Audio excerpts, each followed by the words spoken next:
Why would governments all fail at once unless they're all built on broken ideas? Why would money systems shatter unless the financial foundation was always flawed? Why quakes unless we're being told to wake up to what we've refused to see? That's what the esoteric traditions say. Crises aren't punishment. They're necessary. The universe breaking old structures to force new ones to grow. That's what the seventh prophecy says. 2026's chaos isn't random. It's intentional. Not plotted by humans, but driven by evolution itself. Reality saying, the old systems are dead. Build new ones or die with them. Here's the personal part. It speaks to you. You're not watching by accident. You weren't born into this moment by chance. The seventh prophecy. Those who see the pattern have work to do. Not as saviors, not as prophets, as aware participants in transformation. While they panic, you stay aware. While systems die, you build resilience. While violence spreads, you don't add to it. You anchor clarity. That's the role. Internal, not external. Essential, not heroic. Here's the truth. Transformation starts with awakened people. Societies don't shift when everyone wakes at once. They shift when enough choose awareness over panic. 2026 is asking, are you that person? Do you see it? Will you wake up or keep sleeping while it burns? The seventh prophecy.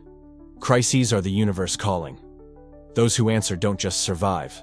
They become what's next. You don't need to save the world. Just wake up inside it.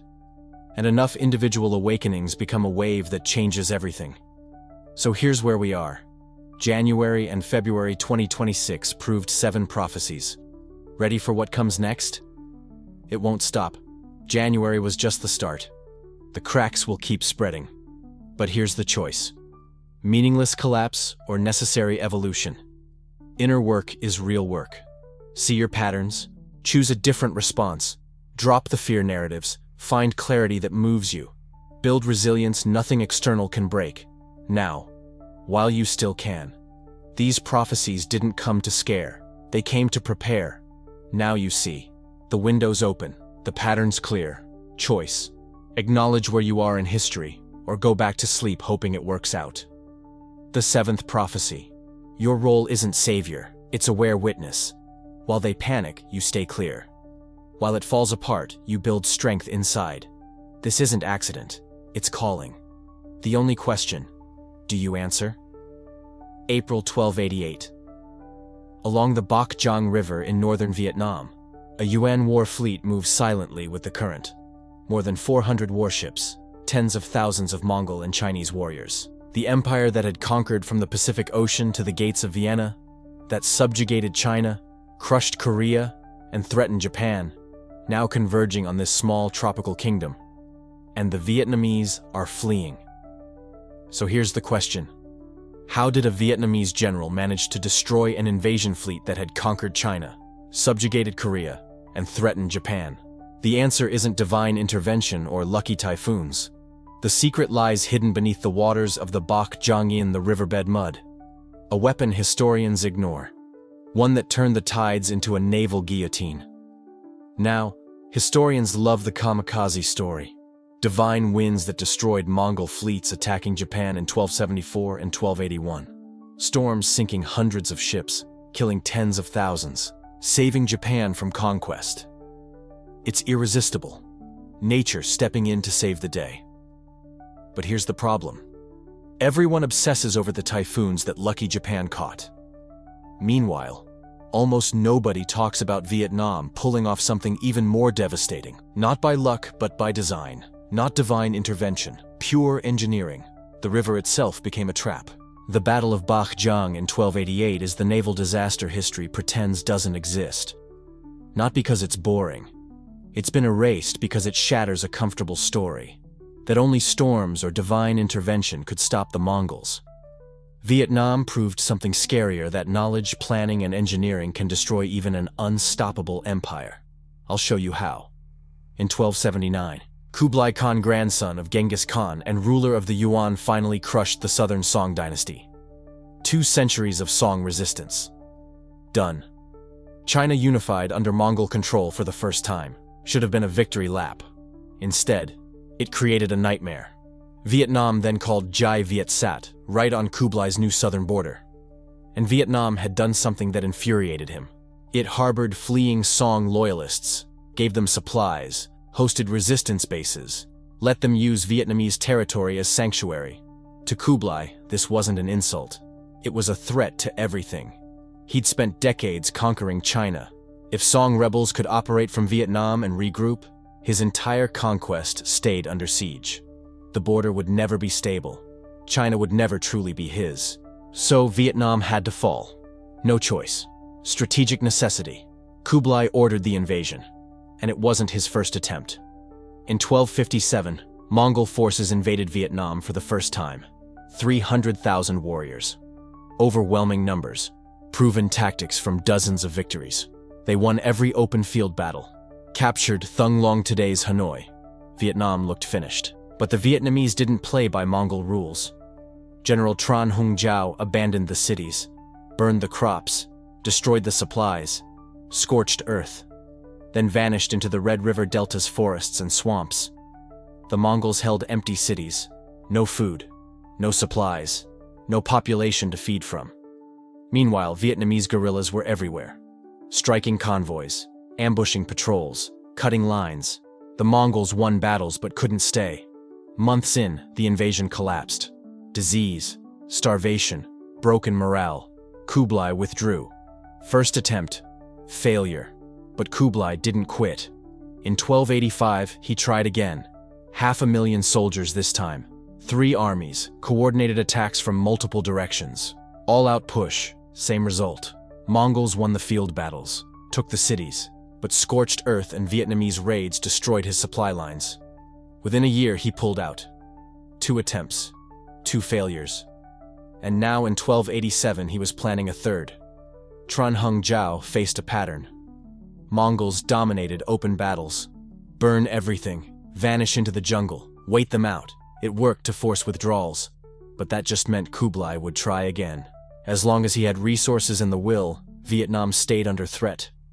So Trần Hưng Đạo understood. Just winning battles wasn't enough. He needed to break their ability to come back. And he knew their weakness from the first 2 invasions. They couldn't handle the jungle, couldn't manage supplies in hostile terrain. Most importantly, their navy was lost in tropical tides. The Mongols ruled on land, in river channels with tides, helpless. So for the third invasion, Trần Hưng Đạo planned something different. Not just evasion and burning supplies, a decisive naval trap. One that would turn the Bạch Đằng tides into a killing ground. Let them invade, let them push deep, then destroy their navy. No navy meant the land forces starved, isolated, trapped. Not a slow bleed. Instant collapse. Bold. Brutal. And it all depended on one weapon the Mongols would never see coming. The river. The Bạch Đằng flows toward Halong Bay in the Gulf of Tonkin. Its title meaning twice daily the tide rushes in with seawater. Twice daily it drains, leaving mudflats exposed. 10 to 13 feet of water, vanishing and returning. Seems minor. In a narrow river, it's the difference between a shipping lane and a graveyard. Every 6 hours, the Bạch Đằng becomes a different river. High tide? Deep draft warships sail upriver no problem. Low tide? Same ships trapped in the mud, like beached whales. Vietnamese fishermen knew tides from childhood, when water rises, when it drops, where channels appear. For the Mongols, raised on steppes and China's steady rivers, tidal waters were alien territory. Trần Hưng Đạo saw it. Lure the Mongol fleet upriver at high tide, then trap them when it falls. Frozen target, can't move, defenseless. But how? How do you keep hundreds of warships pinned down as the water drops? Why wouldn't they just back out before it got dangerous? Stakes. Trần Hưng Đạo built a vast field of them, sharpened underwater stakes along the Bạch Đằng. Not small stakes, massive tropical hardwood logs, sharpened to points, and this is crucial, tipped with iron. Iron. Yeah, iron. You expected jungle tactics, right? But this detail? It's everything. Sharpened wood splinters, breaks, slips. Iron punches through hulls, stays there. Once a ship hits it, the ship doesn't come back out. Engineering perfection. Each stake positioned with surgical precision. High enough to pierce hulls at high tide, low enough to hide. strong enough to handle multi-ton warships crashing into them, driven deep so they wouldn't budge. For months, Vietnamese workers did this in the mud. They waited for low tide when the river drained, dug holes, planted stakes, fixed them in place. The iron tips sat several meters up from the bottom, still underwater at high tide. Invisibility was the genius. Hundreds of iron spears waiting underwater, perfectly placed. The Mongols couldn't see them. Hundreds, maybe thousands of stakes, arranged in patterns that made an underwater minefield, completely hidden at high tide. No way the Mongols could know. January 1288. Third invasion launched. Togana Yuan commander, son of Arik Bok led it. 50 to 70,000 soldiers, 400 warships. The plan: land forces push from the north, the fleet hits the coast and rivers, supplies the troops, cuts off escape. The fleet moved down the coast into the delta rivers. Vietnamese resistance appeared, but not direct. Small boats would dart out, fire arrows, vanish, hit and run. Nothing serious. The Mongols chased. Vietnamese fell back upriver, into the Bach Giang. Weeks passed. The Mongol fleet kept advancing. Small winds stacked up. Vietnamese looked panicked, always retreating. Togan read it as weakness. Fleet pushed deeper. But every retreat? Choreographed. Vietnamese pilots made sure the Mongol fleet moved only at high tide. When it dropped, Vietnamese intensified attacks, forcing them to wait for water to rise before chasing. Not cowardice, perfect timing. The Vietnamese had the Mongol fleet on a leash, pulling them exactly where they wanted, exactly when. Cattle being herded to slaughter. Late March, early April 1288. The Mongol fleet was deep upriver. Hundreds of ships inside the Bach Giang, far into Vietnamese territory. High tide, deep water, wide open. Then Tran Hung Giao gave the signal. Vietnamese boats staged the final retreat. Smaller craft bolted upriver like they were fleeing in panic. The Mongol fleet accelerated. This was it, time to finish them. Then the tide went out. Not sudden, gradual. Hours of slow ebbing. At first the Mongol ships didn't notice. Still navigable. They kept sailing. Then things appeared under the water. Distortions in the current, dark tips breaking the surface, fingers rising from the mud. The Mongols got it. Too late. The first ships hit at full speed. Iron stakes punched through wooden hulls. Timber exploded. Men screaming. Water poured in. Crews tried reversing, but current and momentum pushed them forward. Ships behind couldn't break. The channel was narrow. Hundreds of vessels in tight space. They rammed the impaled ships in front, creating a wall of wreckage. Water kept dropping. More stakes emerged from the mud. Ships that sailed over them fine at high tide now dropped onto iron points waiting below. Hulls pierced. Water rushing in. Boats sinking or wedged at insane angles. Within hours, the Mongol fleet went from mobile strike force to frozen targets. Then Vietnam counterattacked. Fireboats. Small Vietnamese craft packed with fuel hit the stranded Mongol fleet. Ships burned. Crews jumped overboard or fought the flames while trapped. Vietnamese archers circled in smaller boats, pouring arrows into the wreckage. Nowhere to run, no room to move. They were sitting ducks. Vietnamese boarding parties climbed onto the impaled ships, fighting Mongol crews in close quarters. Officers fell. Command collapsed. Togan captured or killed. Complete destruction. Hundreds of ships gone sunk, burned, or captured. Tens of thousands killed, drowned, or taken prisoner. The entire UN naval arm, the invasion's supply line, erased in an afternoon. Meanwhile, Mongol land forces inland starved, cut off from the Navy's supply line.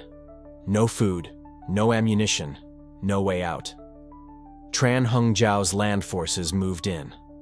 Already weakened by months of guerrilla pressure, the Mongols